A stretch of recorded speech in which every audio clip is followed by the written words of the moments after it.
السلام علیکم ورحمۃ اللہ وبرکاتہ یوٹیوب چینل دنیا و دین پر یہ دنیائی لوگ جو سمجھتے پیسے کے پیچھے بھاگنا وہ تجارت میں بہت کمزور ہے، کیونکہ اللہ کے رسول فرماتے ہیں کہ 2 رکعت سنت فجر کے پہلے وہ اس دنیا اور دنیا کی دولت سے زیادہ ہے۔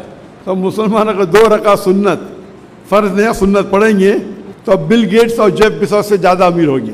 مین دولت آخرت کی ہے۔ اللہ تعالیٰ فرماتے اگر آپ دنیا چاہیں گے دنیا دیں گے لیکن آخرت نہیں دیں گے، اگر آپ آخرت چاہیں گے اللہ آخرت بھی دیں گا دنیا بھی دے گا۔ تو اسی لیے ہمیں فوکس کرنا چاہیے آخرت پہ اور اللہ کے پیغام پہ۔ اللہ تعالیٰ فرماتے سورہ عمران میں سورہ نمبر 3 آیت نمبر 103 میں وَاعْتَصِمُوا بِحَبْلِ اللَّهِ جَمِيعًا وَلَا تَفَرَّقُوا، اللہ کی رسی کو مضبوطی سے پکڑیے اور آپس میں مت بٹو۔ اللہ کی رسی قرآن اور صحیح حدیث، ہم مسلمانوں کو قرآن اور صحیح حدیث پہ عمل کرنا چاہیے، اس کو مضبوطی سے پکڑنا چاہیے اور آپس میں نہیں بٹنا چاہیے، آپس میں تفرق نہیں ہونا چاہیے۔ افسوس کی بات ہے کہ آج مسلمان آپس میں جھگڑا کرتے چھوٹی چھوٹی بات پہ، ہمیں تحقیق کرنا چاہیے۔ ابو عوانہ نے قتادہ سے، انہوں نے زرارہ بن اوفا سے، انہوں نے سعد بن ہشام سے، انہوں نے حضرت عائشہ رضی اللہ تعالیٰ عنہ سے اور انہوں نے نبی کریم صلی اللہ علیہ وسلم سے روایت کی کہ آپ نے فرمایا فجر کی 2 رکعتیں دنیا اور جو کچھ دنیا میں ہے اس سے بہتر ہیں۔ صحیح مسلم حدیث نمبر 1688۔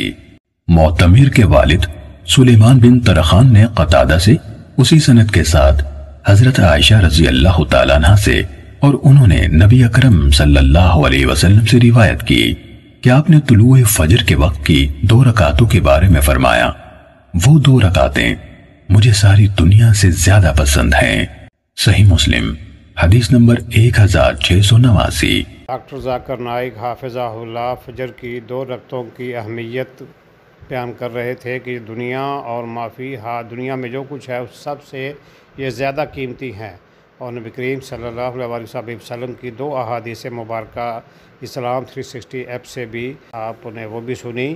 نبی کریم صلی اللہ علیہ وسلم سے محبت کا ثبوت دے، نماز، مسنون اذکار اور قرآن مجید سمجھ کر پڑھیں، دوسروں کو بھی دعوت دیں۔ اللہ تبارک تعالی ہم سب کی دنیا و آخرت اچھی کر دے۔